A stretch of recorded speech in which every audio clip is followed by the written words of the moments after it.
नमस्कार दोस्तों, मैं सौम्य रॉय और मैं आप सब लोगों का स्वागत करता हूं मेरे YouTube चैनल में। दोस्तों चलिए कुछ ऐसे चीज़ों के बारे में देखते हैं जिसके बारे में हम लोगों को उतना सुनने को नहीं मिलता है। कोरोना का जो इफेक्ट था, जो असर था, ये हम सबको पता है कि इसका इफेक्ट बेसिकली किस किस डोमेन पे सबसे ज़्यादा नज़र आया, लेकिन there are certain domains which benefited because of this pandemic. Let's go ahead and check it out. What exactly are these domains and what exactly we should do in order to make this time a favorable time for us. दोस्तों मुझे लगता है कि आप लोगों को अलग से मुझे बताना नहीं पड़ेगा कि कोरोना वायरस का, इस पैंडेमिक का क्या नेगेटिव इफेक्ट हम लोगों के जीवन पे, कंपनीज पे जो कि हम लोगों के आसपास इर्द गिर्द ऑपरेट करते हैं, बड़े हो छोटे हो, हर एक तरह का कंपनीज, हर एक स्फेयर में इसका एक काला छाया जरूर पड़ा है। लेकिन क्या आप लोगों को यह लगता है कि सिर्फ काला छाया ही पड़ा है, कोई पॉजिटिव इफेक्ट कोई भी स्फेयर पे नहीं पड़ा है? मुझे ये नहीं लगता है। मुझे लगता है कि जहां पे नेगेटिव है उसके साथ साथ पॉजिटिव भी एग्जिस्ट करता है, और ऐसे कुछ कंपनीज हैं जिन लोगों पे बहुत पॉजिटिव इफेक्ट पड़ा है ड्यूरिंग दिस पैंडेमिक ईयर। क्या आप लोगों को पता है ऐसा कोई एक कंपनी? क्या can you guys name one company at least? I can certainly name one, और मेरे हिसाब से सबसे इजी एंड सबसे एक्यूरेट गेस होगा नेटफ्लिक्स। Yes guys, Netflix.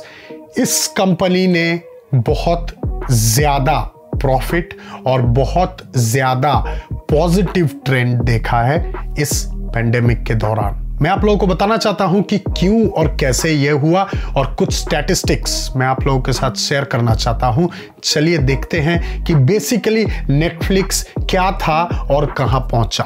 दोस्तों नेटफ्लिक्स का net subscriber growth in the year 2020 reached above 37 million, और लास्ट क्वार्टर ऑफ 2020 का अगर कैलकुलेशन किया जाए then Netflix accumulated a subscriber base of more than 200 million।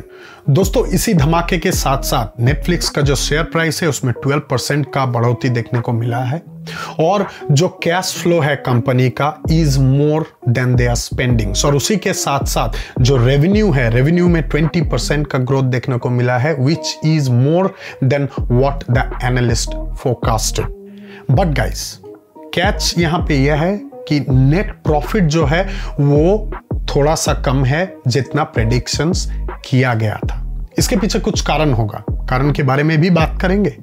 Guys, during the last quarter itself, Netflix saw a huge subscriber growth of 8.5 million, which is a huge number, और इसका जो main reason है वो है कि कुछ successful series launch हुए हैं इस टाइम में, जैसे कि क्रिटिकल थिंकिंग का बात कर लीजिए, जो नए एपिसोड्स है क्राउन के उसका बात कर लीजिए, या तो जो फ्रेंच टीवी सीरीज है ल्यूपिन उसका भी बात कर सकते हैं। तो ये सब कलेक्टिवली एक और बड़ा बूस्ट मिला है, या बोल सकते हैं कि और एक बड़ा बूस्ट इस कंपनी को इस वजह से मिला है, जिसके कारण हम लोगों को ये पॉजिटिव इफेक्ट दिख रहा है। दोस्तों मुझे तो ये लगता है जब तक कोरोना का ये सिचुएशन, जब तक एक अनक्लियर तरीके से हम लोगों को दिख रहा है, या हम लोगों के आंख के सामने एक बहुत ही हेजी पिक्चर है कि क्या होगा,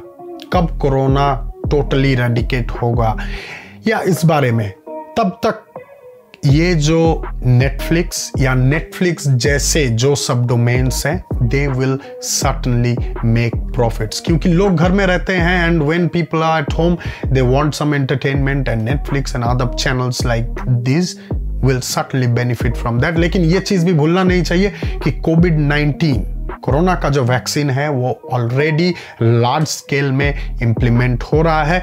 आज नहीं तो कल corona is going to get eradicated for sure. देर आएगा लेकिन दुरुस्त आएगा। ये चीज हम लोगों को, हर एक किसी को ध्यान में रखना है, and we have to be well prepared for this situation. Guys, according to a latest weekly survey on gold, both the Wall Street and the Main Street, they have come to a conclusion कि inflation के कारण gold का जो sales है that will be boosted for sure. Gold का जो sales है वो बढ़ेगा और इसी के साथ साथ प्राइस जो है गोल्ड का वो भी बढ़ने का यहाँ पे एक बहुत बड़ा चांसेस है. Guys, many investors are still holding on to precious metals, and it is just because of the stimulus package of $1.9 trillion which has been announced by the President of the United States, Mr. Joe Biden.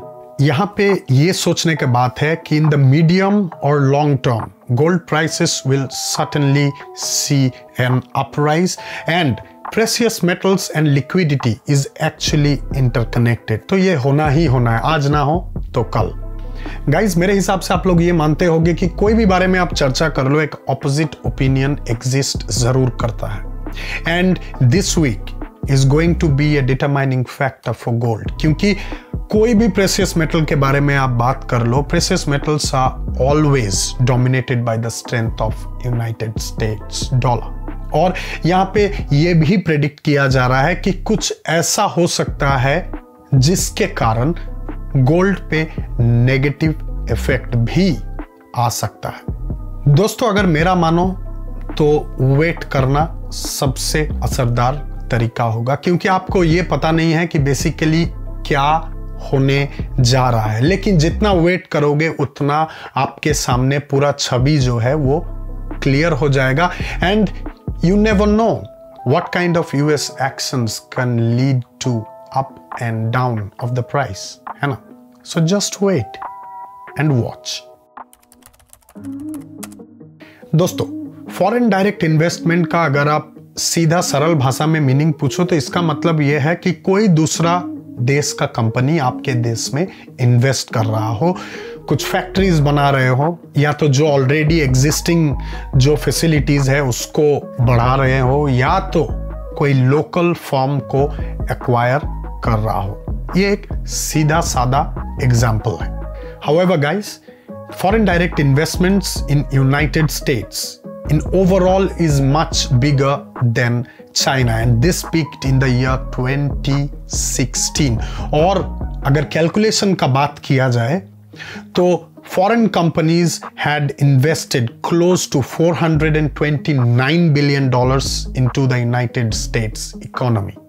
Big amount, really big amount to boost any country to the top of the economic ladder. Don't you think so? In the same year, guys, China attracted $134 billion into their economy. And since 2017, this amount is increasing on a yearly basis for China, wherein they are successfully attracting foreign direct investments into their economy. However, on the other side of the coin, अगर आप लोग देखोगे तो United states में foreign direct investments का जो मात्रा एक टाइम पे था वो डिक्लाइन होते हुए दिख रहा है. Guys, investments into the European Union dropped by 71% during 2020. और इसके साथ साथ अगर आप लोग इटली और यूनाइटेड किंगडम के बारे में जानने का प्रयास करोगे तो आप लोगों को और भयानक एक सिनेरियो देखने को मिलेगा, wherein these countries have not attracted any single foreign direct investments into their countries just because कि वहाँ पे जो कोरोना का जो लॉकडाउन था, जो रूल्स थे, आइसोलेशंस थे, वाज वेरी वेरी रिगरस. और इसी के चलते this countries are not doing really good in terms of foreign direct investments. And अगर जर्मनी का बात किया जाए, Germany also saw a drop of 61% in foreign direct investments coming into their countries. तो दोस्तों, आप लोगों को क्या लगता है, आप लोगों को क्या लगता है कि यहाँ पे क्या करना चाहिए? Is foreign direct investment so important for the economic growth of any country? Comment below. और अगर चैनल सब्सक्राइब नहीं किए हो तो please go ahead and subscribe to my YouTube channel. मैं आप लोगों के लिए ऐसे ही कंटेंट लाते रहूंगा, wherein I will be trying to give you guys a heads up of what's happening throughout the world in terms of economy. And I want you guys to like the video and please do share my video with as many friends of yours you can. Please go ahead and share it. दिल खोल के share कीजिए and मुझे आज्ञा दीजिए। आज के लिए इतना ही। नमस्कार, जय हिंद।